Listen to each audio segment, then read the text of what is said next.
انسان مایوس نہیں ہوتا، اسے پتہ ہے کہ فرشتوں کے ذریعے اللہ تعالیٰ میری مدد کریں گے، کیونکہ اس کو یقین ہوتا ہے کہ مشکلات کے وقت فرشتے اللہ تعالیٰ کے حکم سے نصرت اور مدد لے کر نازل ہوں گے۔ بچوں یہ 3 پوائنٹ ہو گئے ملائکہ پر ایمان کے۔ اس کے بعد اگلا جو ہے آسمانی کتب پر ایمان، اس کو ایک ہی چیپٹر میں ان تینوں کو الگ الگ پڑھا گیا ہے۔ ملائکہ کو ہم نے پڑھ لیا، اس کے بعد ہم پڑھیں گے آسمانی کتب اور بعد میں آخرت پر ایمان۔ تو اسٹوڈنٹس، آسمانی کتب پر ایمان کے بارے میں ہم پڑھیں گے کہ آسمانی کتب یعنی کتاب کی جمع کتب ہوتا ہے۔ آسمانی کتابوں پر ایمان رکھنا بنیادی عقیدہ ہے۔ بنیادی یعنی ایک مسلمان ہونے کا سب سے پہلا جو عقیدہ ہے، ایمان ہے، وہ یہ ہے کہ آسمان سے کتابیں اللہ تعالیٰ نے اپنے انبیاء کرام پر نازل کی۔ آسمانی کتب سے مراد وہ کتابیں ہیں، یعنی آسمانی کتابوں سے مراد اس کا مطلب یہ ہے کہ وہ کتابیں جنہیں اللہ تعالیٰ نے انسانوں کی ہدایت کے لیے اپنے رسولوں پر نازل فرمایا۔ یہ کتابیں اللہ تعالیٰ کی طرف سے ہدایت اور رہنمائی یعنی راہ دکھانے کا، راہبری کرنے کا، سیدھا راستہ دکھانے کا ذریعہ ہیں۔ اللہ تعالیٰ نے آسمانی کتابوں پر ایمان لانے کا حکم دیا ہے۔ اللہ تعالیٰ نے کئی انبیاء کرام علیہ السلام پر آسمانی صحیفے اور کتابیں نازل فرمائیں۔ اسٹوڈنٹس، صحیفے کہتے ہیں ایک چھوٹی کتاب کو، اور کتابیں یہ ایک تھوڑا بڑی کتابیں جو ہوتی ہیں ان کو کتابیں کہتے ہیں، اور جس میں تھوڑا سا بتایا جائے۔ اردو زبان میں صحیفہ ایک رسالے کو بھی کہتے ہیں، جس کے صفحات کچھ کم ہوتے ہیں۔ اس طرح اللہ تعالیٰ نے کچھ انبیاء کرام پر آسمانی صحیفے اور کتابیں نازل فرمائی، جن میں سے 4 کتابیں زیادہ مشہور ہیں۔ تو یہ اسٹوڈنٹس آپ گریڈ 2 سے پڑھتے آ رہے ہیں، تورات، زبور، انجیل اور قرآن مجید، اور جن انبیاء کرام پر یہ نازل ہوئی ان کے نام۔ ان کتابوں میں دین کی بنیادی تعلیمات جیسے توحید، رسالت، آخرت پر ایمان اور اعمال کی جزا و سزا وغیرہ مشترک ہیں۔ یعنی تمام کتابوں میں ایک ہی چیز بتائی گئی ہے کہ اللہ ایک ہے، رسول پر ایمان لانا، آخرت پر، اور اعمال کے بدلہ ہمیں ملے گا، اور اچھے اعمال کی جزا ملے گی، برے اعمال کی سزا ملے گی۔ یہ تمام کتابوں میں بتایا گیا ہے۔ البتہ شریعت کے قوانین ہر کتاب میں الگ ہے، یعنی اسلامی قوانین جو اللہ تعالیٰ کے تھے بنائے ہوئے، وہ ہر کتاب میں مختلف ہیں۔ زمانے کے لحاظ سے ان میں تبدیلی آتی رہی ہے۔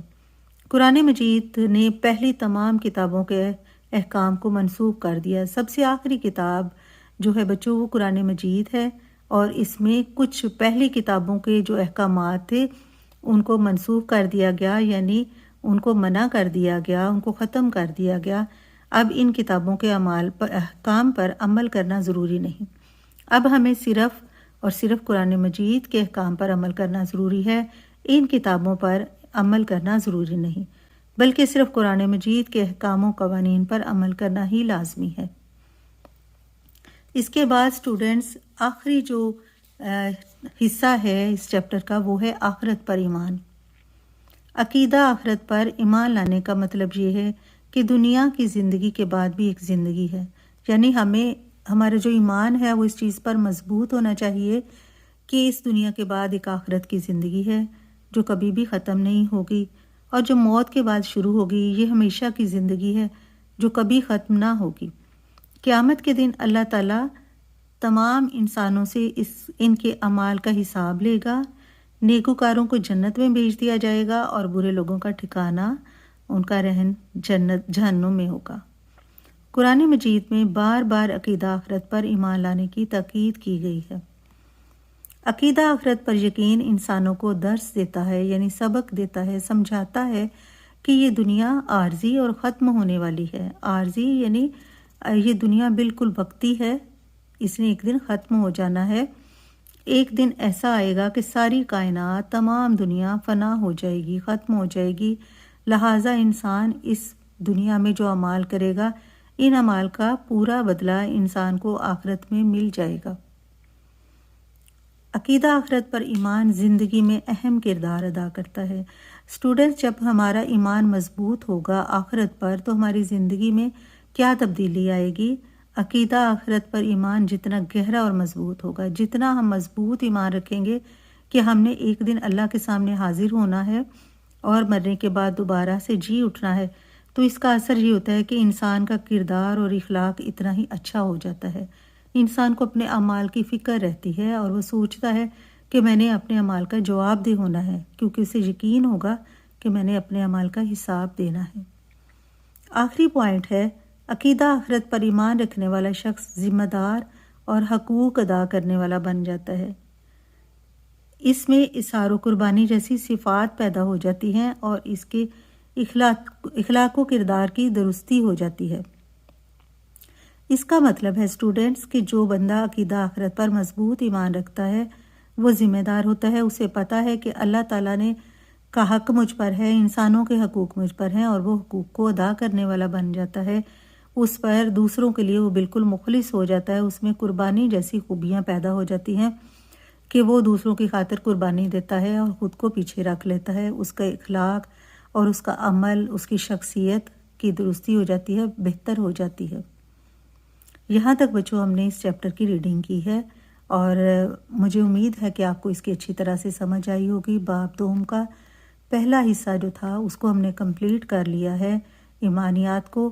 اس کے ہم کریں گے معروضی سوالات، اس کے بعد انشاءاللہ اگلی جو ہماری ہوگی ایکسرسائز وغیرہ، اس میں ہم تمام سوالوں کے جوابات لکھیں گے۔ درست جواب کا انتخاب کیجیے۔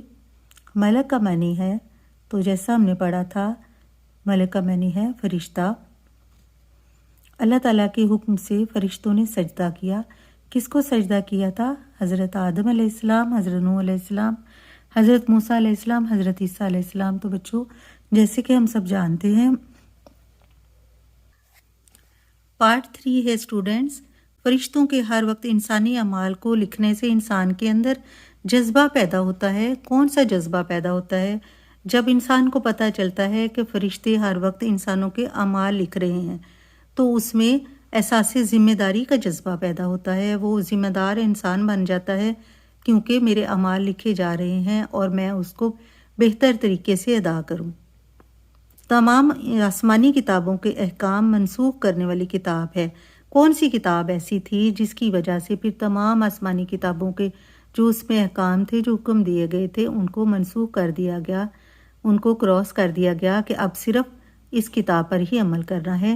قرآن مجید، تورات، زبور، انجیل۔ تو درست جواب ہے قرآن مجید۔